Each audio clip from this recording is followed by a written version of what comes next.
few years ago, back in 2016, I believe, or early 2017, I wrote an article that said it is harder for a woman, irrespective of race, to win an election, the presidency in the United States, more so than even a man, a black man.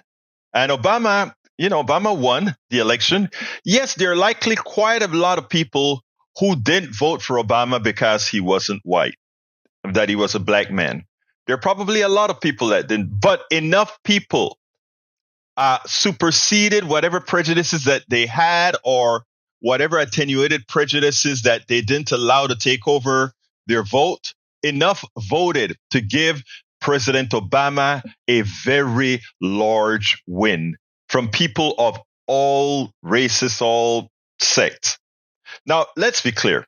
I believe race, as I always talk about when I talk about racial issues, is a stupid thing.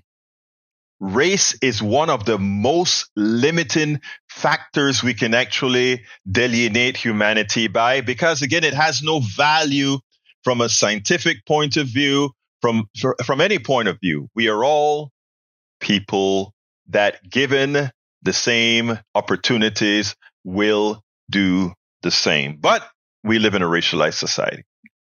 So when Hillary lost, I was very disappointed because, again, it was like, my God, America, the richest country, most advanced countries purportedly, still is yet to elect a woman. And even a woman as competent, a white woman as competent as Hillary, much more so than the person she was running against, much more so than just about anybody running for president. She couldn't win. Now, look, wasn't a big supporter of Hillary, but I understood what it meant to vote for Hillary.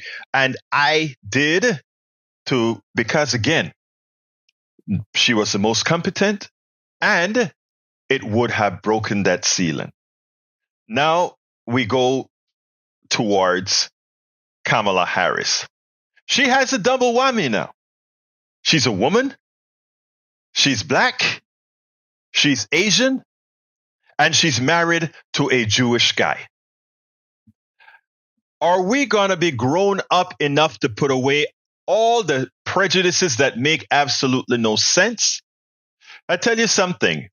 We have some of the best supporters here at Politics Done Right. I want you to listen to this interaction that Patrick says is standard modus operandi where he works, and then we'll take it on the other side.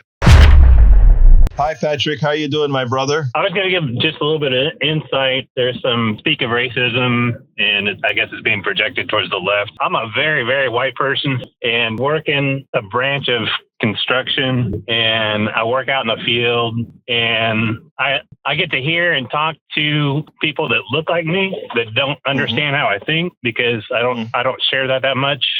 Because you're a very white guy. I get it. Yeah. When I speak to somebody and they get worried about immigration or something, people that look like me, I'll say, well, statistically, they don't seem like they're causing a problem. They're not really causing crime or anything.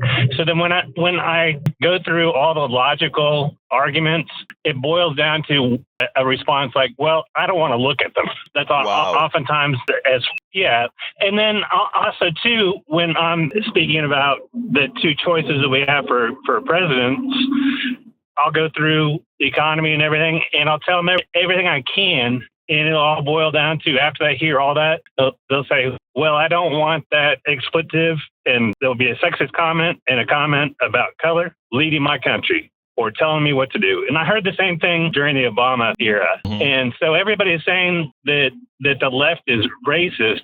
But anytime I try and have a logical conversation with somebody that doesn't see things the way I do, the conversation always ends with them giving up and telling me that they don't want this type of person leading me, or they don't want to see these kind of people. So that's all I had to say. No, but I want to query you a little bit because I am glad there are stories written where there are black women. This woman, I don't remember where I read the story. She's a black woman, but she's white passing, right? And on this in the meeting, they didn't quite know she wasn't. She said, "It's amazing how different the discussion is than many of us know." And we have quite a few people in the chat here that would exhibit exactly what you're talking about when you say, you can give all the information you want, but ultimately the reason that they won't vote for Kamala isn't that she's not going to do right by them, but they just can't see past her gender.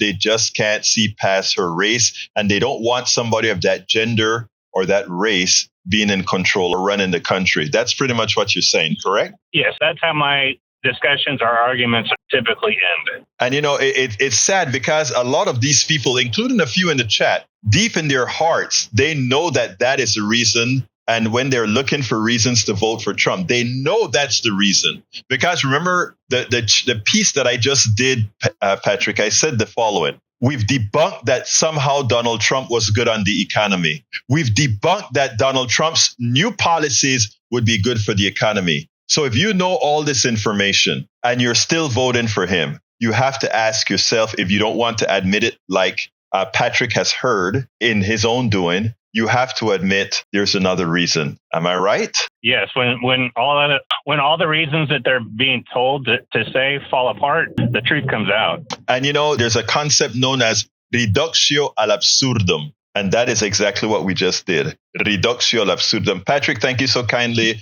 First of all, for calling in with that honest assessment. But secondly, just for being who you are, brother. Well, people like you are making it easier. I'd have a lot more friends if I could meet people like you. Thank you, brother.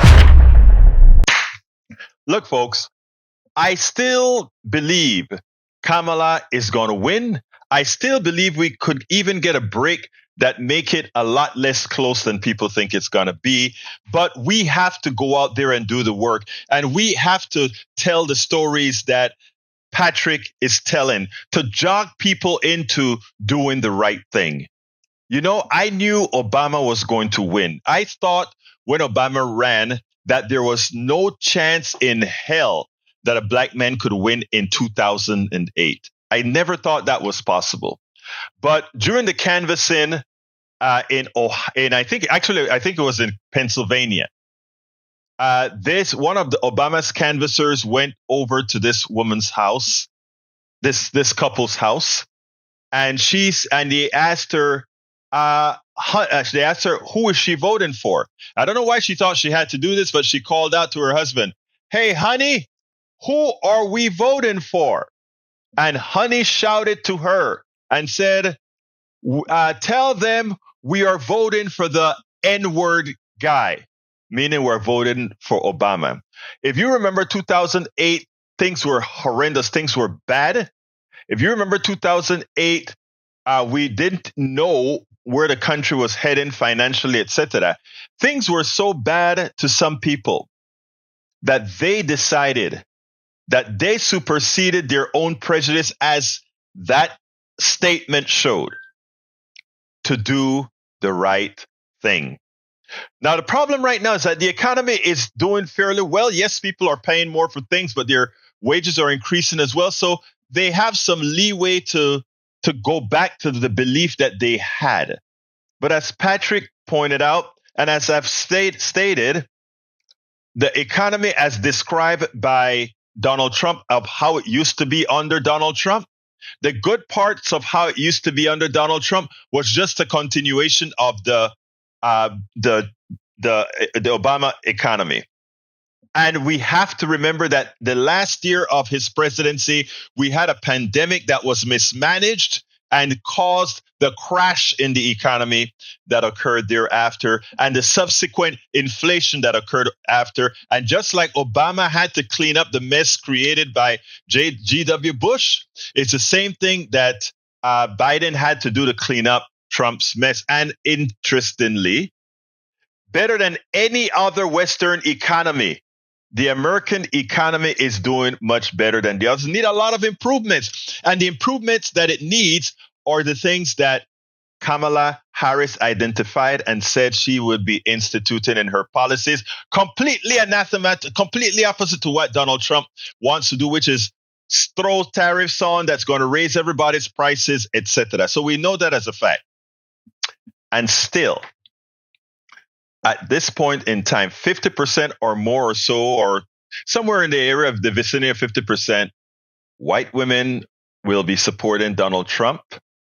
According to the current polls, if they are to be believed, a person that has taken their reproductive rights away, a person that have been accused and convicted or accused and found liable for sexual harassment, as well as a person who admits that he grabs women without their consent at their private parts, a person who has been accused of rape by several women, a person who has used his charities to fund personal, take money out of a charity that he's supposedly raising for charitable reason, a person who has created a fraudulent university to take people's money, a person who has stiffed his employees and not paid them, a person who has created a whole lot of product lines that all went into failure, a person who has been bankrupt over 6 times. All these things define this one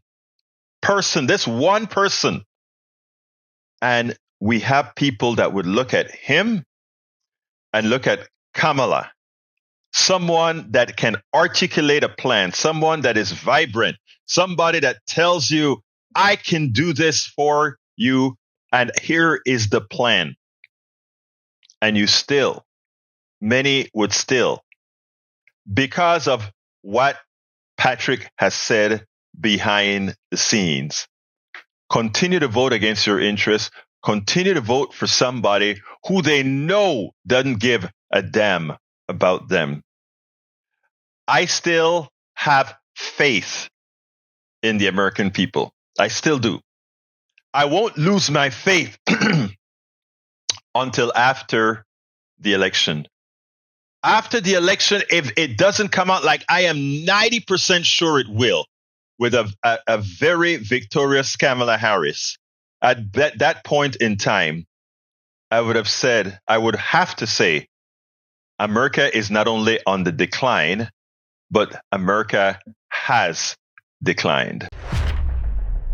We spend a lot of time deconstructing the news, trying to parse it into a form that everybody can understand. We try to find those little nitpicks where it flies above the fray, etc. If you really like these videos that we do, I want to ask a big favor. Please go ahead, number 1, subscribe to our channel, and number 2, please join if you can. Thank you so kindly for watching. Keep watching. Please remember to share. We must populate the entire internet with our progressive message, a message that we know is what most Americans say that they want. So help us, please join.